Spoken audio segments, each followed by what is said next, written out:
BNP আয়োজিত 31 দফা কর্মশালা অনুষ্ঠানের আমাদের 4টি ইভেন্টের 4জন সম্মানিত সভাপতি আহ, উপস্থিত, মঞ্চে উপস্থিত, ঢাকা থেকে আগত প্রশিক্ষকবৃন্দ এবং আমার সামনে উপস্থিত এই 4টি ইউনিটের সকল পর্যায়ের, জেলা, থানা, পৌরসভা সকল পর্যায়ের বিএনপি সহ সকল অঙ্গ সহযোগী সংগঠনের প্রিয় সহকর্মীবৃন্দ, আসসালামু আলাইকুম।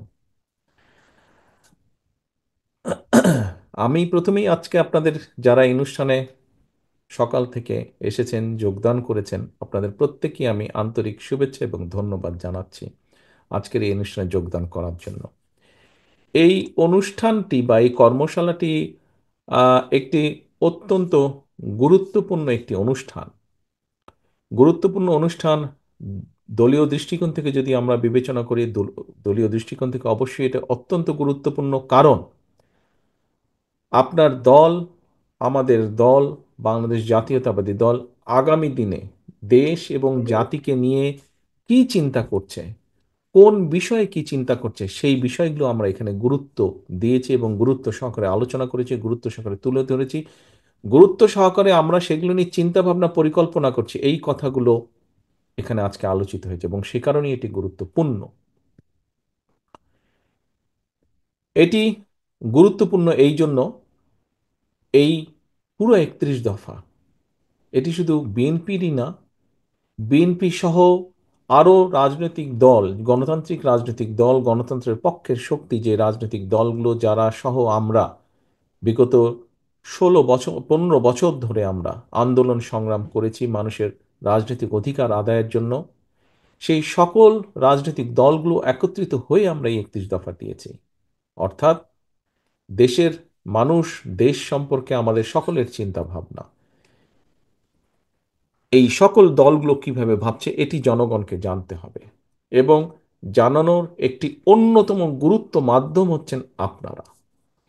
এখন প্রিয় সহকর্মীবৃন্দ, কম বেশি এখানকার আলোচিত বিষয়গুলো সম্পর্কে আপনাদের কম বেশি একটি ধারণা আছে। কম বেশি এখানে বলেছেন, একজন সভাপতি সাহেব বলেছেন যে এটি আমরা কবে প্রথম দিয়েছি, কোন প্রেক্ষাপটে আমরা দিয়েছি, কম বেশি আপনাদের ধারণা আছে। আজকের এই যে আপনাদের সাথে আমি সংযুক্ত হবার পরে, তার আগেও বিভিন্ন আলোচনা হয়েছে, বিভিন্ন বিষয়ের আলোচনা হয়েছে, বিশেষ করে ঢাকা থেকে যারা প্রশিক্ষকবৃন্দ গিয়েছেন প্রত্যেকেই গুরুত্বপূর্ণ বিষয় আপনাদের সামনে তুলে ধরেছে। কিন্তু আজকে আপনারা যারা সামনে বসে আছেন আমার, অর্থাৎ এই ইউনিটগুলোর বিভিন্ন পর্যায় থেকে আপনারা যারা আসছেন, আপনারা আজকের সহ গতকালকেও 3টা ইভেন্টে, মানে 3টা ইউনিটের অনুষ্ঠানে আমি ছিলাম, তাদের সাথে কথা বলেছি। তার আগেও আমরা যখন মধ্যেখানে কিছুদিন রোজা সহ বিভিন্ন কারণে কিছুদিন গ্যাপ ছিল আমাদের 31 দফা ওয়ার্কশপ বা এই ক্লাসটার, একটি গুরুত্বপূর্ণ বিষয় কিন্তু আমি খেয়াল করেছি। প্রিয় সহকর্মীবৃন্দ, আমি জানি না আপনারা খেয়াল করেছেন কিনা, আহ, মঞ্চে উপস্থিত আলোচকবৃন্দ, আমার ধারণা আপনারা নিশ্চয়ই সবাই না হলেও কেউ কেউ অবশ্যই আপনারা খেয়াল করেছেন। আমরা যদি টিভি খুলি, টিভিতে যেই টক শোগুলি হচ্ছে সংস্কার বা রিফর্ম নিয়ে, আমরা যদি সরকারের বিভিন্ন ব্যক্তির বক্তব্য শুনি, আমরা বিভিন্ন রাজনৈতিক দলের কথাবার্তা শুনি, আলোচনা শুনি, আমরা সংস্কার বিষয়ে কি হবে যেই বিষয়গুলো, আমরা পয়েন্টগুলো দেখি, সেগুলা কিন্তু আহ, এক রকমের পয়েন্ট, যা অবশ্যই আমাদের 31 দফার মধ্যে আছে, যা আমরা বলেছি, কিন্তু ঘুরে ফিরে কতগুলো একটা জায়গার মধ্যে একই কতগুলো বিষয় নিয়ে আলোচনা আছে। কিন্তু আপনারা যারা বিভিন্ন গ্রাম থেকে এসছেন, বিভিন্ন পৌরসভা থেকে এসছেন, বিভিন্ন থানা বা উপজেলা থেকে এসছেন, আপনারা যারা প্রত্যেক দিন প্রত্যহ সাধারণ প্রান্তিক মানুষ বলতে যাদেরকে বোঝায়, তাদের সাথে যারা উঠা বসা করছেন, আপনারা আলোচনা করেছেন যাতায়াত ব্যবস্থা নিয়ে, যা জনগণের একটি চিন্তার বিষয়, প্রান্তিক সাধারণ মানুষ বলতে যাদেরকে বোঝায়। আপনারা আলোচনা করেছেন স্বাস্থ্য খাত নিয়ে, যা সাধারণ মানুষের কনসার্ন। আপনারা আলোচনা করেছেন পানি সমস্যা নিয়ে বা তিস্তা নিয়ে, যা সাধারণ মানুষের কনসার্ন। আপনারা আলোচনা করেছেন শিক্ষা নিয়ে, যা সাধারণ মানুষের প্রাত্যহিক চিন্তা ভাবনা। আপনারা আলোচনা করেছেন কৃষি নিয়ে। স্বাভাবিকভাবেই বাংলাদেশের ম্যাক্সিমাম মানুষ কৃষি পেশার সাথে জড়িত। প্রতিদিন উঠতে বসতে বহু কৃষক বা কৃষির সাথে সম্পর্কিত মানুষের সাথে আপনাদের দেখা সাক্ষাৎ কথাবার্তা হয়। আপনারা আলোচনা করেছেন কর্মসংস্থান নিয়ে, যা সাধারণ মানুষের একটা মাথা ব্যথার কারণ, কোটি কোটি মানুষের। আপনারা আলোচনা করেছেন নার্স ট্রেনিং নিয়ে। একজন বোন এখানে বলেছেন, সুলতানা নামে একজন বলেছেন, স্বাভাবিকভাবে নারীদের একটি একটি একটি কর্মসংস্থান বা আহ, আহ, আহ, বিষয়ে আলোচনা করেছেন। আপনারা আলোচনা করেছেন, সেটি উত্তর অঞ্চল হিসাবেই হোক, সামগ্রিক দেশ হিসাবে হোক, এলাকার উন্নয়ন নিয়ে। খুব কম সংখ্যক মানুষ আপনারা আলোচনা করেছেন 70 অনুচ্ছেদ। খুব কম সংখ্যক মানুষ আপনারা আলোচনা করেছেন আমাদের 31 দফার দ্বিতীয় রেইনবো নিয়ে, অথবা আপনারা আলোচনা করেছেন অন্য পলিটিক্স, নারী আসন বা অন্য কিছু নিয়ে। অর্থাৎ দেখুন একটি জিনিস চিন্তা করে, এখানে আলোচনার মেজরিটি, সিংহভাগ অংশ হচ্ছে মানুষের সমস্যা নিয়ে, মানুষের সুবিধা অসুবিধা নিয়ে। কিন্তু আমরা যদি রিফর্ম বা সংস্কার নিয়ে সরকার বলুন, বিভিন্ন ব্যক্তিবর্গের বিভিন্ন কথাবার্তা বলুন, তার মধ্যে কিন্তু আপনাদের সিংহভাগ মানুষ যেগুলো জানতে চেয়েছেন, বলতে চেয়েছেন, তা কিন্তু সেভাবে আসে না। বেশ একটি ইন্টারেস্টিং বিষয়, নিশ্চয়ই খেয়াল করেছেন। প্রিয় সহকর্মীবৃন্দ, বাংলাদেশ জাতীয়তাবাদী দল বিএনপি এর প্রতিষ্ঠাতা শহীদ রাষ্ট্রপতি জিয়াউর রহমান, এর নেত্রী দেশনেত্রী বেগম খালেদা জিয়া। আমরা দেখেছি এই মানুষগুলো যখন দেশ পরিচালনার সুযোগ পেয়েছেন, দায়িত্ব পেয়েছেন, তখন মূল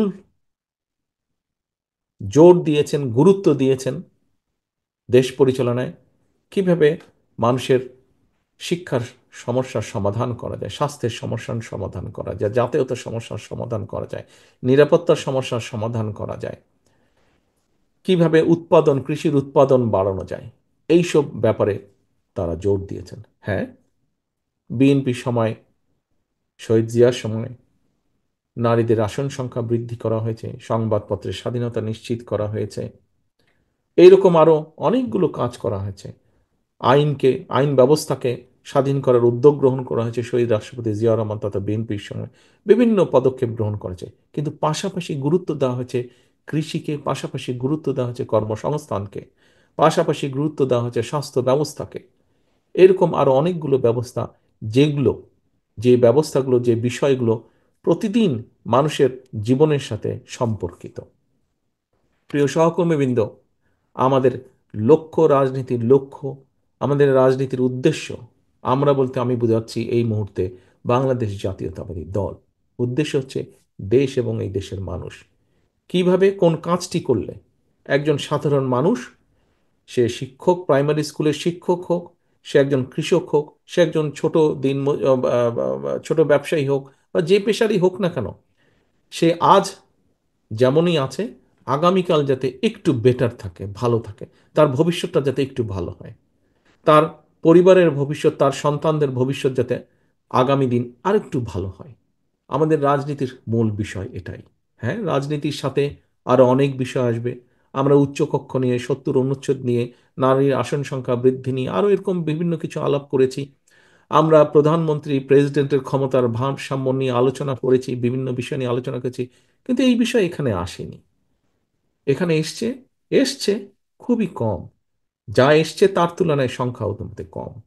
দেশের বৃহৎ জনগোষ্ঠী, আজ আমার মনে হয় ব্যক্তিগতভাবে আপনারা অধিকাংশ মানুষ যেই বিষয়গুলো আলোচনা করেছেন, দেশের বৃহৎ জনগোষ্ঠী চিন্তা, চেতনা, ভাবনা, চাওয়া পাওয়া খুব সম্ভব বোধহয় এগুলো। নাহলে আপনারা কেন এগুলো নিয়ে বেশি আলোচনা করলেন? কৃষি নিয়ে কয়েকজন আলোচনা করেছেন, পরবর্তীতে কর্মসংস্থান নিয়ে কয়েকজন আলোচনা করেছেন, এলাকার উন্নয়ন, শিল্প নিয়ে, কর্মসংস্থান, বেকার সংস্থান, এগুলা নিয়ে অনেকেই কয়েকবার করে আলোচনা করেছেন প্রত্যেকটি অনুষ্ঠানে। নিশ্চয়ই এইগুলোই দেশের মানুষের চাওয়া। প্রিয় সহকর্মীবৃন্দ, আজকে আপনাদেরকে এই কর্মশালা অনুষ্ঠানে আমি আপনাদেরকে আহ্বান জানাবো।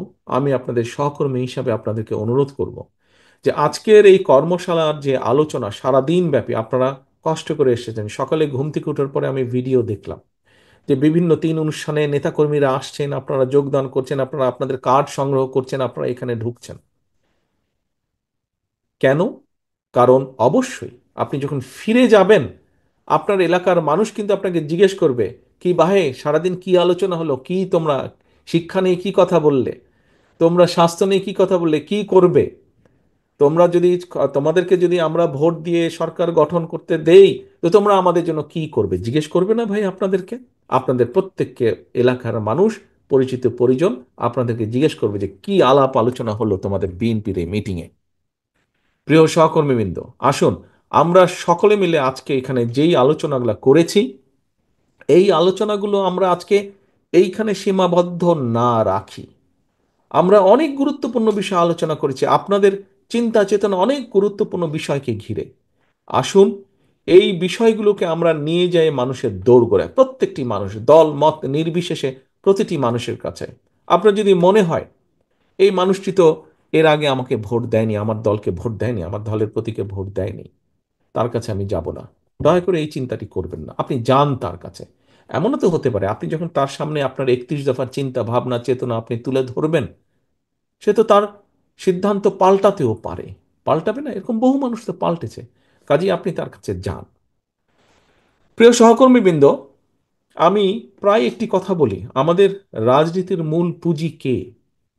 জনগণ, জনগণের সমর্থন। একজন রাজনৈতিক কর্মী হিসাবে আপনাকে সবচেয়ে আনন্দ দেয় কোন বিষয়টি? যদি আপনি মিছিলে থাকেন, আপনি যদি দেখেন আপনার মিছিলটা পিছনে অনেক বড় অনেক লম্বা, আপনাকে কি সেটা আনন্দ দেয় না? আপনাকে কি সেটা খুশি করে না? ঠিক একইভাবে আপনি যখন জনসভা করেন, যখন দেখেন যে আপনার প্রত্যাশার চেয়ে আপনার জনসভাটি বড় হয়েছে, অনেক অধিক সংখ্যক মানুষ দল মত নির্বিশেষে বিভিন্ন মানুষ আপনার জনসভায় এসছে, সেটি কি আপনাকে আনন্দিত করে না? সেটিও আপনাকে আনন্দিত করে। এখন প্রিয় সহকর্মীবৃন্দ, অর্থাৎ মানুষের সমর্থন। আমরা যখন বিভিন্ন সময় আগে যখন আমরা নির্বাচনে অংশগ্রহণ করেছি, যখন আপনার প্রার্থী আপনার দলের প্রার্থী যখন অন্য দলের প্রার্থী থেকে বেশি ভোট পায়, ভোটের পার্থক্য যখন বেশি থাকে, সেটি কি আপনাকে আনন্দিত করে না? সেটি আপনাকে আনন্দিত করে এবং আমরা সব সময় সেটিই চাই। একজন রাজনৈতিক দলের সদস্য হিসাবে, একজন রাজনৈতিক কর্মী হিসাবে আমরা কি চাই? আমরা চাই যে আমাদের মিছিলটি বড় হবে, আমরা চাই যে আমাদের জনসভাটি বড় হবে, আমরা চাই আমার প্রার্থী দলের প্রার্থী যে কোনো নির্বাচনে অন্য প্রার্থী থেকে অনেক বেশি ভোট পাবে, জয়যুক্ত হবে।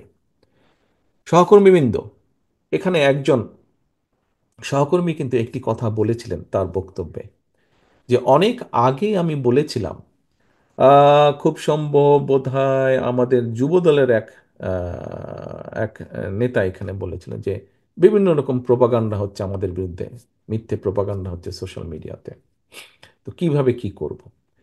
সহকর্মী, এই ব্যাপারে আপনাদেরকে আমি 8 মাস আগে 7 মাস আগে আমি আপনাদেরকে সচেতন করেছিলাম, দেশব্যাপী আপনাদের সাথে আলোচনা হয়েছিল, সচেতন করেছিলাম।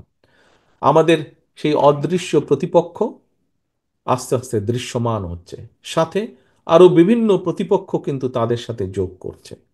কাজেই দেশের জন্য, দেশের স্বার্থে আমরা যা করতে চাই এটি যত বেশি সংখ্যক আমরা মানুষের কাছে নিয়ে যেতে পারবো, মানুষের সমর্থন অর্জন করতে পারবো, আমরা আমাদের সেই দৃশ্য বলেন, অদৃশ্য বলেন বা দৃশ্যমান প্রতিপক্ষকে আমরা তত শক্ত তত জোরালোভাবে আমরা তাদেরকে মোকাবেলা করতে পারবো। এবং এই মোকাবেলা করার দায়িত্ব, এই মোকাবেলার করার দায়িত্ব আমাদের সকলকে। আজকে আমার সামনে রংপুর জেলা মহানগর আছেন, আমার সামনে নীলফামারী আছেন, আমার সামনে সৈয়দপুর আছেন, প্রায় 2000-এর কাছাকাছি এখানে প্রতিনিধি আপনারা আজকে উপস্থিত আছেন। 2000 জন যদি আপনারা বিক্ষিপ্তভাবে কাজ করেন, কোনো লাভ হবে না, ক্ষতি হবে। আমাদের সকলকে ঐক্যবদ্ধ হতে হবে।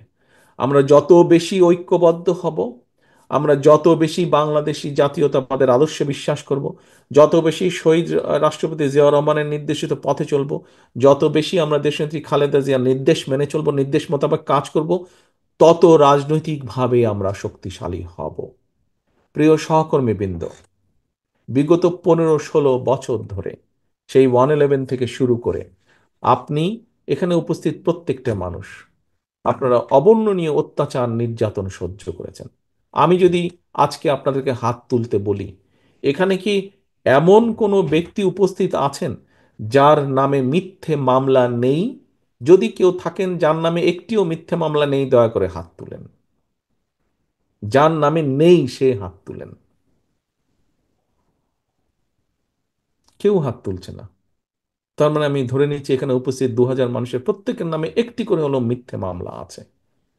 বিভিন্নভাবে পুলিশ দ্বারা বলেন আর পলাতক স্বৈরাচার বলেন, তাদের লোকজন দ্বারা আপনারা অত্যাচারিত নির্যাতিত হয়েছেন। আপনি যদি মনেই করে থাকেন যে আপনি অত্যাচারিত নির্যাতিত হয়েছেন, আপনার উপরে জুলুম হয়েছে, নির্যাতন হয়েছে, তাহলে আসুন আমরা জুলুম করে প্রতিশোধ নিতে চাই না। তারা যা করেছে আমরা তা করতে চাই না। আজকে একটু আগে যেই কথাটি বলেছি, যে আপনি যখন ফিরে যাবেন আপনাকে কিন্তু জিজ্ঞেস করবে আপনার পরিচিত জন, এলাকার মানুষ, কি হলো তোমাদের মিটিংয়ে, কি হলো। কেন জিজ্ঞেস করবে জানেন? কয়েকটি কারণ আছে। আপনি যখন, খুব সম্ভব প্রত্যেকের না হয় অনেকেরই হয়তো হয়েছে, সকালে যখন আপনারা এখানে আসছিলেন তখন অনেকে জিজ্ঞেস করেছেন আপনাদেরকে, পথে দেখা হয়েছে, কি ভাই কি আলোচনা করবে আজকে, জানতে চেয়েছে না অনেকে আপনাদের কাছে? অনেকেই জানতে চেয়েছে, এই অভিজ্ঞতা আপনাদের অনেকেরই আছে। ঠিক একইভাবে যখন ফিরে যাবেন আপনাকে জিজ্ঞেস করবে কি আলোচনা হলো। কেন জিজ্ঞেস করবে কি আলোচনা হলো? তার একটি মূল অন্যতম কারণ হচ্ছে আপনাকে, অর্থাৎ আপনার দলকে এই জনগণ আস্থায় রাখে। আপনাকে বা আপনার দলকে অর্থাৎ বিএনপিকে এই জনগণ আস্থায় রাখে, বিশ্বাস করে। তারা মনে করে দেশের জন্য, মানুষের জন্য যদি কিছু করতে পারে, কিছু করা সম্ভব হয়, তাহলে পারলে বিএনপি পারবে, পারলে বিএনপি পারবে। প্রিয় সহকর্মীবৃন্দ, আমি অনেকবার বলেছি, আবারও বলছি, আমি বলতেই থাকব। কি সেটি? এই যে জনগণের আস্থা আপনার উপরে তথা আপনার মাধ্যমে সমগ্র দলের উপরে, এই আস্থা ধরে রাখার দায়িত্ব কিন্তু আমাদের, এখানে উপস্থিত প্রতিটা মানুষ। এবং আজকে আপনারা এখানে যেই, এই যে পাঁচটা গলায় ঝুলিয়েছেন, যে কার্ডটা গলায় ঝুলিয়েছেন, ওই কার্ডের মধ্যে কিন্তু আপনার নামের পাশে বা নিচে কিন্তু আপনার একটা পদবি লেখা আছে। অর্থাৎ প্রত্যেকেই একটি পদবি হিসাবে আপনারা এখানে আজকে ঢুকেছেন। তার মানে আপনি ওই পদ অনুযায়ী আপনি একজন নেতা, অর্থাৎ নেতা হিসেবে এখানে ঢুকেছেন। তার মানে আপনার ফলোয়ার আছে, আপনার আন্ডারে আরো সহকর্মী, আরো নেতা আছে। আপনার দায়িত্ব হচ্ছে শুধু সেই আস্থা যে অর্জন, জনগণের আস্থাটা যে ধরে রাখবেন, এটি শুধু আপনি একা করলে হবে না। এটি আপনার সাথে যারা আছে, আপনার নিচে যারা আছে, সেটি বিএনপি হোক, যুবদল, ছাত্রদল, স্বেচ্ছাসেবক মহিলা দল, মৎস্যজীবী দল, অর্থাৎ শহীদ জিয়া, খালেদা জিয়ার নেতৃত্বে, আদর্শে যারা বিশ্বাস করেন, প্রত্যেকটি নেতাকর্মী, প্রত্যেকটি মানুষকে জনগণের এই আস্থা ধরে রাখার জন্য ব্যবস্থা গ্রহণ করতে হবে। ব্যবস্থা গ্রহণ করতে হবে প্রত্যেকটি নেতাকর্মীকে। আমি তখনই বলেছি যে আমরা ঐক্যবদ্ধ থাকতে হবে। আমরা আজকে সারাদিন এখানে আলোচনা করেছি। আমরা কি নিয়ে আলোচনা করেছি আপনারা প্রত্যেকেই শুনেছেন। নীলফামারী রংপুরেরটা শুনেছেন, রংপুর সৈয়দপুরেরটা শুনেছেন, সৈয়দপুর নীলফামারীরটা শুনেছেন। প্রত্যেকেই কিন্তু আমরা দেশ এবং জনগণ নিয়ে আলোচনা করেছি, তাদের তাদের বিভিন্ন স্বার্থ নিয়ে আমরা আলোচনা করেছি। এখন এই স্বার্থকে যদি আমাদের বাস্তবায়ন করতে হয়, আমাদের এই 31 দফাকে যদি বাস্তবায়ন করতে হয়, আমরা যখন বাস্তবায়ন করতে পারবো, ওই যে আপনি নির্যাতিত হয়েছেন, অত্যাচারিত হয়েছেন, সেই অত্যাচার নির্যাতনের প্রতিশোধ আমরা নিতে চাই 31 দফা বাস্তবায়ন করার মাধ্যমে। 31 দফা, দেশ এবং জনগণের পক্ষে 31 দফা বাস্তবায়ন করার মাধ্যমে আমি, আমার উপরে যে অত্যাচার হয়েছে, নির্যাতন হয়েছে, যে জেল জুলুম খেটেছি, আমার মায়ের উপরে যে জেল জুলুম হয়েছে, আমার ভাইকে যেভাবে হত্যা করা হয়েছে, তার প্রতিশোধ আমি নিতে চাই 31 দফা বাস্তবায়নের সাথে। এখন আমার এই পলিসির সাথে আপনারা কারা কারা একমত, দয়া করে যদি হাত তুলেন কষ্ট করে। আপনার বিরুদ্ধে যে অত্যাচার নির্যাতন হয়েছে, আপনার পরিবার যে কষ্টের মধ্যে দিয়ে গিয়েছে, সকল কিছুর প্রতিশোধ নিতে চাই আমরা 31 দফা বাস্তবায়নের সাথে। আপনারা সবাই একমত আমার সাথে? এটিই হবে আমাদের প্রতিশোধ নেওয়ার উপায়। প্রিয় সহকর্মীদের ধন্যবাদ, হাত নামান। এই যে আপনারা হাত তুললেন, এই হাত তোলাটা আমি ধরে নিতে চাই, আমি বিশ্বাস করতে চাই এই হাত তোলাটা শুধু হাত তোলার জন্য আপনারা তোলেননি, আপনারা দৃঢ়ভাবে বিশ্বাস করেছেন। আমি তখন একজনকে একটি কথা বলেছিলাম, কাকে বললাম আমি, লেলিনকে বোধহয় বললাম, খুব সম্ভব নাকি, যে আহ, যদি বিএনপি যায় কেন, যদিটা কেন বলবেন আপনি? আপনি ভালো কাজ করতে চাইছেন, আপনি জনগণের আস্থা অর্জন করতে চাইছেন, তাহলে কেন আপনার মধ্যে বিশ্বাস থাকবে না? আপনি যদি ভালো কাজ করতে পারেন, ভালো কাজ করার লক্ষ্য উদ্দেশ্য যদি আপনার থাকে, ইনশাল্লাহ জনগণ আপনার পক্ষে রায় দিবে। কিন্তু তার জন্য আমাদেরকে পরিশ্রম করতে হবে, কষ্ট করতে হবে, পরিশ্রম করতে কষ্ট করতে হবে। এবং আজকে সারাদিন যেই আলোচনা করেছেন, এটি আজকে এখানে এই ঘর থেকে আর 2-4-5 মিনিটে শেষ হয়ে যাবে। মাগরিবের আজান হয়ে যাচ্ছে এখনই, বা হয়ে গিয়েছে, নামাজ পড়বেন অনেকে, আমি বক্তব্য শেষ করে দিব। আমার বক্তব্যের পরেই আলোচনা, এই আজকের এই কর্মশালা শেষ। কিন্তু এই যে সারাদিন যে আলোচনাগুলো করলেন, দয়া করে এই সবগুলো আপনার এলাকার প্রতিটি মানুষের কাছে পৌঁছে দিতে হবে। তার পক্ষে জনমত, জনসমর্থন আপনাকে অর্জন করতে হবে। আমি তো বলেইছি, আপনি এই যে পাঁচটা ঝুলিয়েছেন, গলায় কার্ডটা আছে, আপনার নামের পাশে আপনার একটা পদবি আছে, অর্থাৎ ইউ আর এ লিডার। আপনি একজন নেতা হিসেবে উপস্থিত হয়েছেন, এবং নেতা হিসেবে আপনার কাজ হচ্ছে, অন্যতম প্রধান কাজ হচ্ছে দলের পক্ষে জনসমর্থনকে একত্রিত করা, জনসমর্থনকে ঐক্যবদ্ধ করা, দলের পক্ষে জনসমর্থনকে এক জায়গায় নিয়ে আসা। প্রিয় সহকর্মীবৃন্দ, আপনারা স্বৈরাচারের বিরুদ্ধে, অত্যাচার জুলুমের বিরুদ্ধে আপনারা আন্দোলন করেছেন, রাজপথে মিটিং মিছিল সংগ্রাম করেছেন, জনগণকে ঐক্যবদ্ধ করেছেন। আসুন এবার আমরা জনগণকে ঐক্যবদ্ধ করি দেশ গঠনের জন্য। এবার আমরা জনগণকে ঐক্যবদ্ধ করি 31 দফা, বিএনপি তথা গণতান্ত্রিক রাজনৈতিক দলগুলো সকলে মিলে যে 31 দফা দিয়েছে রাষ্ট্র কাঠামো মেরামতের, সেই 31 দফার রাষ্ট্র কাঠামো মেরামতের পক্ষে জনগণকে আমরা ঐক্যবদ্ধ করি। আজকের এই কর্মশালায় এটাই হোক আমাদের শপথ, এটাই হোক আমাদের প্রতিজ্ঞা, যে আজকে থেকে আগামী জাতীয় নির্বাচন পর্যন্ত আমরা প্রতিটি শহীদ জিয়া, খালেদা জিয়ার প্রতিটি কর্মী, আমরা 31 দফার পক্ষে আমরা জনগণকে ঐক্যবদ্ধ করব। 31 দফার পক্ষে জনগণকে আমরা বিএনপির সমর্থনে ঐক্যবদ্ধ করব। এটাই হোক আজকে আমাদের কর্মশালার প্রতিজ্ঞা, এটিই হোক আমাদের আজকের কর্মশালার শপথ।